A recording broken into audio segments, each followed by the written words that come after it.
Okay, so first of all, you must understand that this love specifically is not just sunshine and rainbows. The lies that the cartoons sell you and all that romantic stuff, those guys, that's not love. Love is not always constantly like sunshine, rainbows, happiness, butterflies, X, Y, Z, A, B, C. So the thing with love is most of us think, like, we grew up thinking that love is supposed to like feel good all the time. Like, it's not supposed to be rough, it's supposed to be easy, and if it's easy with that person, then it's the right way. So the thing is, okay, obviously if it's rough with the person all the time, that doesn't mean that's the right person. But if it's easy with the person all the time, that doesn't mean that like it's right. So basically, feelings can change, energy can shift, life can just happen sometimes. And the problem is when the feeling fades, guys tend to rush to the idea or the conclusion that it's over, it's game over, the love is gone, like there's nothing happens. But the real love doesn't disappear when things get like boring or hard or whatnot. That's not when real love kicks in. Actually, real love kicks in when it gets hard, because real love is a choice. You choose to love this person, yeah? So by that choice, you're with them through thick or thin.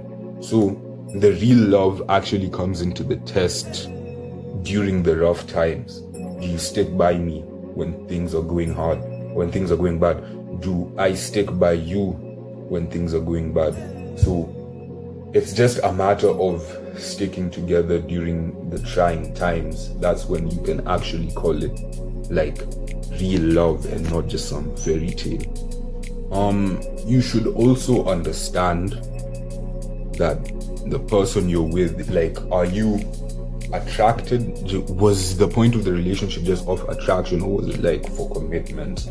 So attraction, obviously, I can't lie, you have to be attracted to the person for one or two reasons before you actually like get to know the person and be like, hey, this is the guy I want to be with.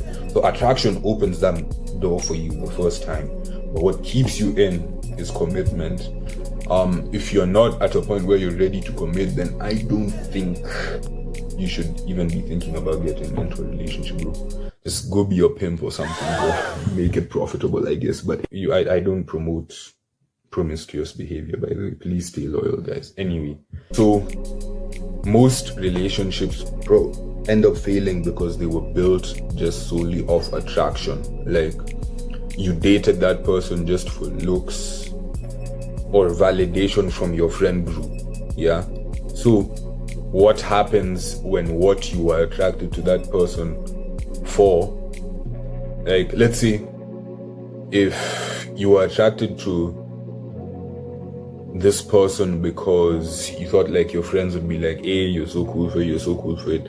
Now after your friends have gotten used to it and like they don't really care much about it anymore, are you gonna dump the guy or the girl because you're no longer getting that validation? That's not what love is. Real love is staying when things get uncomfortable. Like, to just keep things short and simple, real love is staying when things get uncomfortable. When you don't fully understand each other yet, when communication gets a bit shaky, that's when the real non-fairy tale love actually kicks in. And if you aren't ready to deal with the hard times or to stick around when things get rough, then I don't think you should be thinking about getting into a relationship at this point in your life. There's other things you should be tapping into. Another thing that I think kills love, or not love, but kills relationships, is the concept of comparison. Like, you're always comparing your relationship to someone else's relationship. And some of you might hate to hear this, but social media really just killed a lot of guys' relationships, because now people are like, hey, this guy is getting a girl this, why don't you get me this? And the guy's like, this girl's body looks like this, why isn't your body like that? All kinds of random stuff. Always comparing yourself to another person's relationship is always going to make you feel worse about yourself. Comparison is and always will be the killer of joy. So you have to keep your eyes and everything of yourself to your partner and not stray around or look at different directions. So stay to your lane, in short, if you wanna keep the relationship alive. And besides that, even with those couples that you might see online, being all lovey-dovey, oh, my Shayla, do guys still say my Shayla? I don't know. Those guys that you see online, I promise you things aren't always sunshine and rainbows. The thing with social media is people only post their highlights. No one ever wants to post their lows. And if they do, they post it on their close friends or something like that.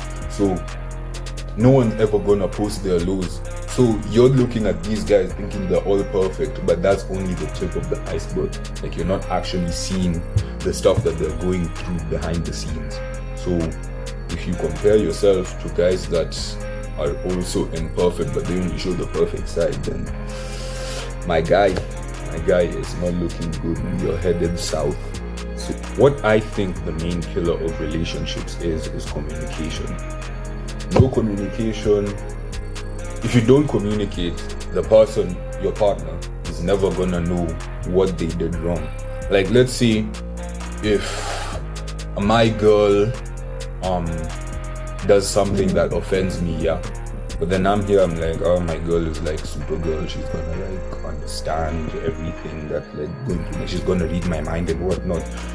Your partner is not a superhero who can read minds. You have to say that, hey, you did XYZ, I wasn't happy with that, and they change. If they don't change, you have every right to leave. But ideally, if the person wants it, they're gonna change. So you can't keep quiet and keep it to yourself and then expect the thing never to happen again. Because if I say something that offends you and you don't tell me, mind you, I'm gonna keep doing that thing every day, not knowing it's offending you, and you're here hurting on the inside until you eventually have no more love to give me. And that's not good. So communication is key. And there's gonna be times where we argue, where we fight and whatnot. So when it comes down to arguing, we must listen to each other. Listening makes your partner feel heard. And when your partner feels heard, they feel like they have less on their shoulder. Because I'm sure you guys might know that feeling of you want to say something to this person about this thing, but now you hold yourself back, or maybe they don't let you. And now you just carry that weight with you for a very long time. And once you get that weight off, it's so relieving.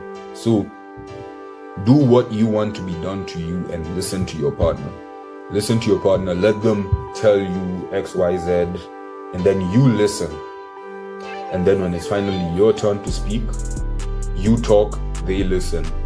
And you guys have to, please guys, the key word is listen. Because if you don't listen, if you're always clashing back and forth, I promise you guys are not seeing next week together. But some relationships thrive off toxicity, so that's them. Personally, if it works for you, it works for you. Congrats. Oh, brother, this guy stinks! So, if you guys find yourself having an issue of clashing with each other, there's this one practice I got off this show that I used to watch with my ex. And it actually helped us with communication. And so, take an object. It could be anything. It could be this iron. It could be a book bag. It could be anything. And whoever's in possession of the object is the one to speak. If you're not in possession of the object, just keep quiet and let your partner talk. And once your partner is done, they'll hand the object on to you and you speak. Now you see what that does is everyone gets a chance to talk and air out their issues, and everyone is heard, we come to a conclusion, we realize we were fighting over nothing, and we solved the solution. What? No? Bruh. We solved the problem. And yeah, also, please don't get into a relationship if you aren't healed. Because the truth guys don't like to hear is that some people don't want love, they want a distraction. Like, they jump into relationships to avoid being lonely, to avoid healing, to avoid facing themselves. And what that does is, in reality, you don't end up healing. You just bleed on someone who then cut you. Like, you're just pouring everything out on this person, and this person is clean, they're innocent, they're genuinely trying to be like, hey, I'm so sorry, XYZ, and you end up like hurting that person. And now the cycle continues. That person will go hurt this person will go hurt that person, whichever. The cycle continues. So healing will be for another video. Another thing is about setting boundaries. So boundaries don't mean that like you love someone else. Like you know what? Setting boundaries does not mean you love someone less. Oh my God. But what it means is like you're just saying, hey, I'm standing on this. Don't like, like I love you, but hey, let's respect each other, Sometimes you have to like think about yourself as well. Don't just be thinking about that other person. And when that person leaves, you'll have nothing left for yourself. Like you're just gonna be an empty shell and you're gonna wake up in a test tube or something. I don't know. But yeah, setting boundaries does not mean you love someone less. It's just simply stating that, hey, we should be going like this, XYZ. If they disagree, ask them why they disagree. You guys come to a common conclusion. And if it's BS is BS. You shouldn't be with BS. What you'll do with that information is up to you. I've just given my opinion. Like I said at the start of the video, this is my opinion. Don't take me too serious. And another thing, rather the last thing, is you have to love yourself first before you love others. You can't walk into a relationship and expect it to be healthy while you hate yourself. Like, loving yourself is not only like saying, oh, I love myself, I let myself do this. It's like loving yourself.